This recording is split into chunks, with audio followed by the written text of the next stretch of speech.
ష్రింక్ఫ్లేషన్ ఎప్పుడైనా విన్నారా? నా చిన్నప్పుడు నేను 5 రూపీస్ లేస్ ప్యాకెట్ కొంటే నాకు ఇంత వచ్చేదన్నమాట. ఒక ప్యాకెట్ నిండా లేస్ వచ్చేవి. అయితే అదొక 6-7 సంవత్సరాల క్రితం మాట. ఇప్పుడు నేను లేస్ ప్యాకెట్ కొంటే దాంట్లో 50% గాలి ఉంటుంది, మిగతా 50% ప్రొడక్ట్ ఉంటుంది. ఇన్ఫ్లేషన్ అంటే ప్రతి సంవత్సరం డబ్బుకి వాల్యూ తగ్గుతుంది. అంటే చూడండి, రేట్లు పెరుగుతూ వస్తున్నాయి కదా, దాన్ని ఇన్ఫ్లేషన్ అంటారు. అలాగే ష్రింక్ఫ్లేషన్ అని దీన్ని అంటారు అనమాట. అంటే డబ్బుకి వాల్యూ ఎలాగైతే తగ్గుతుందో ప్రొడక్ట్ కూడా అలా తగ్గుతూ వస్తుంది అనమాట. అయితే ఇది ఒక లేస్ ప్యాకెట్లోనే కాదు, ప్రతి వస్తువులోని మనం ప్రతి సంవత్సరం చూస్తూనే ఉంటాం దాని తగ్గుదల అనేది. లేదు, మీకు ఇలా చెప్తే అర్థం కాదు.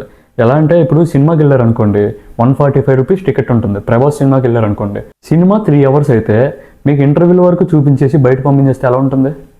కోపం వస్తుంది కదా. సో అదే పరిస్థితి ఇప్పుడు జరుగుతుంది అనమాట. మీకు సింపుల్గా ఎగ్జాంపుల్ చెప్పాను ఇప్పుడు అంతే. అయితే ఇది ఎందుకు జరుగుతుంది, ఎలా జరుగుతుంది, ఎవరు జరుపుతున్నారు, ఇవన్నీ నేను వీడియోలో చెప్తాను. చివరి వరకు చూడండి, వీడియో చాలా బాగుంటుంది. ఈ ప్రోడక్ట్లు అమ్మే వాళ్ళు స్కామ్ అనేది ఈ ష్రింకిఫికేషన్తోనే కాదు, చాలా రకాల స్కామ్లు చేస్తున్నారు. దాంట్లో 2-3 రకాలు మాట్లాడుకుందాం మనం. ఈ టీవీలో కోల్గేట్ టూత్పేస్ట్ యాడ్ వస్తుంది, అది రాస్తే తెల్లగా పళ్ళు మెరిసిపోతాయని. ఇంకోటి ఉంది సెన్సిడైన్ అంట. డాక్టర్సే డైరెక్ట్గా ప్రిఫర్ చేసినట్టు చూపిస్తారు, కానీ నిజానికి ఆ సీన్లో ఉండేది డాక్టర్ కాదు. అడ్వర్టైజ్మెంట్లో డాక్టర్ని చూపిస్తారా, అది ఒరిజినల్ డాక్టర్లు కాదు. ఎందుకు ఈ మాట చెప్పానంటే, ఇది క్లినికలీ ప్రూవ్డ్ అని అంటారు చూడండి, ఆ మాట నిజం కాదు. క్లినికలీ ప్రూవ్డ్ అనే మాట నిజం కాదు. ఎందుకంటే ఈ టూత్పేస్ట్లు ఇవన్నీ ఉన్నాయి కదా, ఇవన్నీ నార్మల్గా కాస్మెటిక్ కిందకు వస్తుంది అనమాట. అండ్ దాంట్లో కూడా సెపరేట్గా ఓరల్ కేర్ అనే వింగ్లోకి వస్తాయి ఇవన్నీ. సో దానికి సెట్ ఆఫ్ కాస్మెటిక్ రూల్స్ కొన్ని ఉంటాయి అనమాట. గవర్నమెంట్ ప్రిఫర్ చేసినవి అవన్నీ. CDSCO అని అంటారు దాన్ని. అసలు నిజానికి అడ్వర్టైజ్మెంట్ కంపెనీలు క్లినికల్లీ ప్రూవ్డ్ అనే మాట అడ్వర్టైజ్మెంట్లో వాడకూడదు. గవర్నమెంట్ హైకోర్టే నిర్ణయించింది ఈ మాట అనేది. రీసెంట్గా ఢిల్లీ హైకోర్టు ఒక సోప్ మ్యానుఫ్యాక్చరింగ్ కంపెనీ మీద ఒక కేసు ఫైల్ చేసింది అనమాట. సో బేసిక్గా సోప్ ఇచ్చిన అడ్వర్టైజ్మెంట్ ఏంటంటే అది యాంటీ బ్యాక్టీరియా సోపు. అంటే సబ్బు రాసుకుని ప్రతిసారి బ్యాక్టీరియాస్ని క్లీన్ చేసేస్తుంది అన్నట్టు అడ్వర్టైజ్మెంట్లో చూపించారనమాట. అయితే చాలామంది జనాలు చూశారు అది. అయితే దాంట్లో ఒక కస్టమర్ ఏం చేశారంటే కన్జ్యూమర్ హెల్ప్ లైన్కి కాల్ చేసి ఆ సోప్ వాడారంట ఆయన. ఎవరో కానీ కన్జ్యూమర్ మ్యానుఫ్యాక్చరింగ్ కంపెనీకి సరైనడు తగిలాడు, ఒక మెడికల్ ఎక్స్పర్ట్ ఎవరో అతను. దీనికి నార్మల్ సోప్కి తేడా లేదని చెప్పి దీని మీద ఒక ఎక్స్పెరిమెంట్ చేశాడంట. దాని తర్వాత దీంట్లో నిజంగా యాంటీ బ్యాక్టీరియల్ ఎలిమెంట్స్ అనేవి ఏమీ లేవు అని చెప్పి కన్జ్యూమర్ హెల్ప్ లైన్కి డైరెక్ట్ కాల్ చేశాడు ఆయన. అప్పుడు ఢిల్లీ హైకోర్టు వరకు వెళ్ళింది మ్యాటర్. ఈ టూత్పేస్ట్ మ్యానుఫ్యాక్చరింగ్ కంపెనీ యాడ్ డిస్ప్యూట్స్కి పాల్పడింది. దీనివల్ల చాలామంది కన్జ్యూమర్స్ ఫాల్స్ స్టేట్మెంట్స్ని నమ్ముతున్నారు. అప్పుడు FDA, WHO రంగంలోకి దిగి ఆ సోప్ మ్యానుఫ్యాక్చరింగ్ కంపెనీ మీద ఇన్వెస్టిగేషన్ చేసిన తర్వాత తెలిసింది ఏంటంటే వాళ్ళు చెప్పిందంతా ఫాల్స్ స్టేట్మెంట్స్ అని. సో ఎప్పుడైనా సరే అడ్వర్టైజ్మెంట్లు నమ్మద్దు. అసలు క్లినికలీ టెస్టెడ్ అని ఎలా చెప్తారు వాళ్ళు? ఒక వెరిఫైడ్ ల్యాబ్ నేమ్ లేకుండా, ఒక శాంపుల్ నేమ్ లేకుండా ఏదో థర్డ్ పార్టీ ల్యాబ్ పేరు పెట్టేస్తే అది ఎలా నమ్మేస్తారు అనుకుంటున్నారు జనాలు? అయితే ఎడ్యుకేటెడ్ పీపుల్ అయితే ఓకే, అన్ఎడ్యుకేటెడ్ పీపుల్ చూస్తే కన్ఫర్మ్గా మిస్లీడ్ అవుతారు కదా. దీనివల్ల సైడ్ ఎఫెక్ట్లు కూడా రాకుండా పోవు. అండ్ మన ఇండియాలో వాటర్ బాటిల్ స్కామ్ కూడా చాలా పెద్ద ఎత్తున జరుగుతుంది. చాలా మందికి తెలియని విషయం ఏంటంటే కిన్లే, టాటా పవర్ ఇలాంటి చూడండి రకరకాల బ్రాండెడ్ వాటర్ బాటిల్స్ ఉంటాయి కదా. అయితే వాటర్ అనేది సేమ్ మ్యానుఫ్యాక్చరింగ్ కంపెనీ నుంచి వస్తుంది అనమాట. సేమ్ మ్యానుఫ్యాక్చరింగ్ కంపెనీ ప్రొవైడ్ చేస్తుంది వాటర్. కానీ అదే మ్యానుఫ్యాక్చరింగ్ కంపెనీ ఇంకొకటి కూడా ప్రొవైడ్ చేస్తుంది. ఏంటంటే బాటిల్ కవర్స్. 2 రకాల వాటర్ బాటిల్స్ ఉన్నాయి. కవర్లు తీసేస్తే ఏ వాటర్ ఏదో మనకు తెలియదు కదా. సో అదే వాళ్ళు చేస్తున్న మార్కెటింగ్ టెక్నిక్.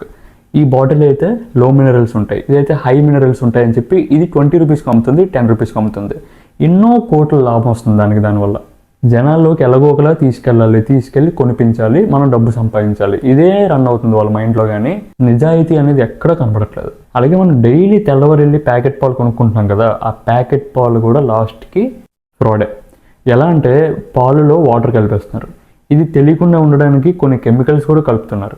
అలాగే కొన్ని టిన్ ఐటమ్స్ కూడా, స్నాక్స్ లాంటివి ఏమైనా పిల్లలు కొనుక్కుంటే దాంట్లో కూడా different non edible oils mix చేస్తున్నారు. Chemicals and oils 2 cheap oils అనమాట ఇవన్నీ. ఇవి అస్సలు తినకూడదు. FSSAI కూడా చాలా కఠినంగా వీళ్ళందరికీ ఒక ఆర్డర్ పాస్ చేసింది. ఎందుకంటే చాలా దొరికాయి కూడా బ్రాండ్స్ అనేవి ఇవన్నీ చేస్తూ రెడ్ హ్యాండెడ్గా. FSSAI పాన్ ఇండియా సర్వీలెన్స్ చేసింది ఈ మిల్క్ ప్రొడక్ట్స్ మీద, తర్వాత స్నాక్స్ మీద. దాంట్లో తెలిసింది ఏంటంటే చాలా వరకు బ్రాండ్స్ మన ఇండియా నుంచి కంటామినేషన్కి పాల్పడ్డాయి. అంటే ఎక్స్టర్నల్ వస్తువులు మిక్స్ చేసాయి, నాన్ ఎడిబుల్ థింగ్స్. ఇవి ఎంతలాగా ఉంటాయంటే మనకి 1% కూడా మనకి తేడా తెలియదు ఇంట్లో వాడినప్పుడు. సేమ్ మాల్ ప్రాక్టీస్ కామర్స్లో కూడా జరుగుతుంది. కామర్స్ అనగా మనం ఫ్లిప్కార్ట్, అమెజాన్, మీషో ఇవన్నీ వాడతాం కదా. ఫేక్ రివ్యూస్ అండి. మీరు ఏదైనా ప్రోడక్ట్ కొనేటప్పుడు రివ్యూస్ అవుతారు కదా, ఆ రివ్యూస్ కూడా లాస్ట్కి ఫేక్ వేస్తున్నారు.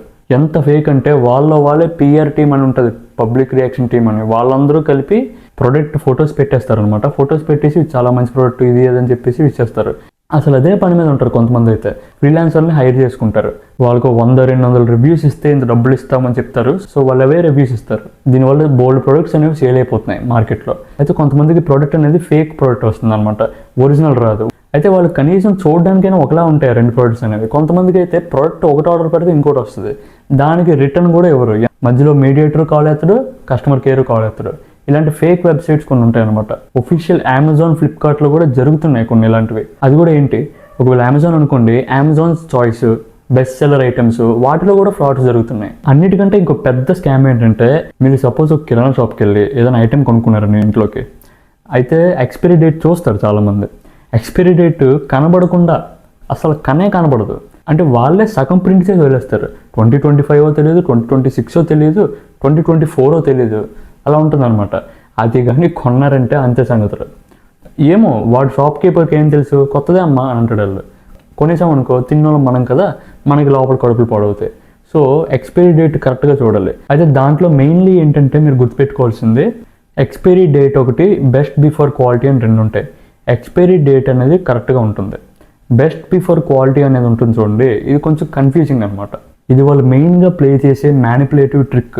ఎవరి మీద అనుకున్నారు, కస్టమర్స్ మీద, దాంతోపాటు షాప్ కీపర్స్ మీద కూడా. బెస్ట్ బిఫోర్ అనేసరికి వాళ్ళు ఎలా అంటే రొటేట్ చేస్తారనమాట. బెస్ట్ బిఫోర్ అంటే ఇంకా ఉంది అని అనుకొని షాప్ కీపర్స్ కొన్ని ప్రొడక్ట్స్ సేల్ అవ్వకపోతే తిరిగి ఇచ్చేస్తారు, అది మళ్ళీ రొటేట్ చేసి వీళ్ళకి ఇస్తారనమాట. అందుకే ఎక్స్పైరీ డేట్ అని లేకుండా బెస్ట్ బిఫోర్ క్వాలిటీ ఉంటే దాన్ని అవాయిడ్ చేయండి కొంచెం. అలాగే అప్పటికప్పుడే రెడీ చేసే కాఫీ కూడా లాస్ట్కి ఫూల్ చేస్తున్నారు మిమ్మల్ని. ఎలా అంటే నార్మల్గా కాఫీ తీసుకుంటారు 20 రూపీస్ది, కానీ వాళ్ళు దాంట్లో కాఫీ పౌడర్ కలపకుండా చికోరీ అనే చీప్ పౌడర్ కలుపుతారనమాట. ఇది ఎలా ఉంటుందంటే సేమ్ కాఫీ లాగే థిక్నెస్ అంతా కరెక్ట్గా కనిపిస్తుంది, కానీ దాంట్లో కెఫైన్ తక్కువ ఉంటుంది. దాన్నేమో స్ట్రాంగ్ కాఫీ అని చెప్పి అమ్మేస్తున్నారు అనమాట. సపోజ్ ఇడ్లీ, దోశ వండుకున్న వాళ్ళు ఇంట్లో ఆ బ్యాటర్ అనేది కొనుక్కుంటారు బయట. అది నార్మల్గా బ్యాటర్ ఎన్ని రోజులు ఉంటుంది, 24 hours 36 hours కంటే ఎక్కువ ఉండదు బయట. కానీ 5 days 6 days 1 week వరకు ఎలా ఉంటుంది, ఆ ప్రిజర్వేటివ్స్, ఆ కెమికల్స్ అవన్నీ వాడడం వల్ల కదా. అవి తెలియక మనం బయట కొనేసి ఇంట్లో తినేస్తాం. అది ఎంత అన్హెల్దీగా తెలియట్లేదు చాలామందికి. అది కెమికల్స్, తర్వాత ప్రిజర్వేటివ్స్, స్టెబిలైజర్స్ వాడారని.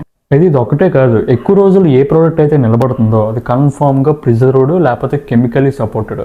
ఏదో దాంట్లో గందరగోళం జరుగుతుంది అని మనం గ్రహించేయాలి, లేదంటే మన ఆరోగ్యం పాడవుతుంది. మనం జుట్టుకి కోకోనట్ ఆయిల్ రాస్తే చాలా మంచిదని కొనుక్కుంటాం, కానీ మనం రాసేది ఏంటో తెలుసా, పెట్రోలియం. అవును, మీరు విన్నది నిజమే.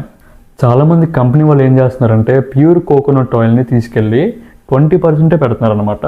మిగతా 80%ని పారాఫిన్ ఆయిల్ అనేది ఒకటి మార్కెట్లో ఉంది, అది కలుపుతున్నారు అనమాట మిగతా 80%. దానివల్ల మనకి ఒరిజినల్ హెయిర్ ఆయిల్ దొరకకుండా ఈ type of unnatural hair oil దొరుకుతుంది. దీన్ని మీరు ఈజీగా స్పాట్ చేయొచ్చు కూడా. మినరల్ ఆయిల్ అని రాశారనుకోండి ఇంగ్రీడియంట్స్లో స్టార్టింగ్లో, అది ఫేక్ అని అర్థం. అయితే ఎన్నని చెప్పుకోవాలి, బోల్డ్ రకాలు ఉన్నాయి. Curd, paneer, sugar, movie tickets, లాస్ట్కి అగరబత్తులు కూడా ఫేక్ ఫేక్ ఫేక్ ఫేక్ అంతా ఫేకే జరుగుతుంది అనమాట మార్కెట్లో. దీన్ని స్పాట్ చేయాలనుకుంటే మీరు కన్ఫామ్గా గూగుల్లో చూడండి, ఒరిజినల్ ప్రోడక్ట్కి ఏం రాసి ఉంటుందో చూడండి. ప్రతిదీ నేను చెప్పడం కష్టం కదా. సో ఎన్నో రకాల కోట్ల రకాల ప్రోడక్ట్స్ అనేవి మన దేశంలో సేల్ అవుతున్నాయి అన్నమాట. ఈ వీడియో మీరు అందరికీ షేర్ చేయండి, ఎందుకంటే చాలా మందికి హెల్ప్ అవుతుంది, అవేర్నెస్ అనేది క్రియేట్ అవుతుంది, అంతే కదా. లేదంటే ఫ్యూచర్లో నేను ఏమైనా చేయాలి వీడియో అని మీకు ఏమైనా ఐడియా ఉందనుకోండి, ప్లీజ్ కామెంట్ సెక్షన్లో అది కామెంట్ చేయండి. నేను కన్ఫామ్గా రెస్పెక్ట్ఫుల్గా కామెంట్స్ అనేవి చదువుతాను, కన్ఫామ్గా వీడియో అనేది చేయడం జరుగుతుంది. మన డైలీ లైఫ్లో చిన్నపిల్లల నుంచి పెద్దవాళ్ళ వరకు ప్రతి ఒక్కరు ప్రొడక్ట్స్ అనేవి వాడతారు కదా. అలాంటివి కంపెనీ ప్రొడక్ట్స్ అనేవి మనం ఇంత నమ్మకంతో వాళ్ళ దగ్గర కొంటే వాళ్ళు ఎంత మోసం చేస్తున్నారు మనని. కనీసం మనం స్పందించకపోతే వాళ్ళు మరి భయపడరు, వాళ్ళు చేస్తూనే ఉంటారు. దానికోసమే NCH national consumer help line అని ఒక టీం ఉంది. సో వీళ్ళకి మనం రీచ్ అవుట్ అవుతాయి, ఇదిగోండి హెల్ప్ లైన్ నెంబర్ ఇక్కడే పెట్టాను. వాళ్ళకి మనం రీచ్ అవుట్ అయ్యి ఇష్యూస్ అనేవి చెప్పాలి వాళ్ళకి. వాళ్ళు వితిన్ 24 hours రెస్పాండ్ అయ్యి కాల్ చేసి వాళ్ళకి తగిన శాస్త్ర జరిగేటట్టు వాళ్ళే చూసుకుంటారు. ఒకవేళ కానీ మీరు మోసపోతే మీకు రావాల్సిన రీఎంబర్స్మెంట్ అనేది వస్తుంది కన్ఫామ్గా. ఇది ప్రాణాలతో కూడిన సమస్య కాబట్టి కన్ఫామ్గా స్ట్రాంగ్గా నించోవాళ్ళందరూ. ఈ వీడియో మీకు నచ్చితే లైక్ చేయండి, షేర్ చేయండి. Thank you for watching. See you soon.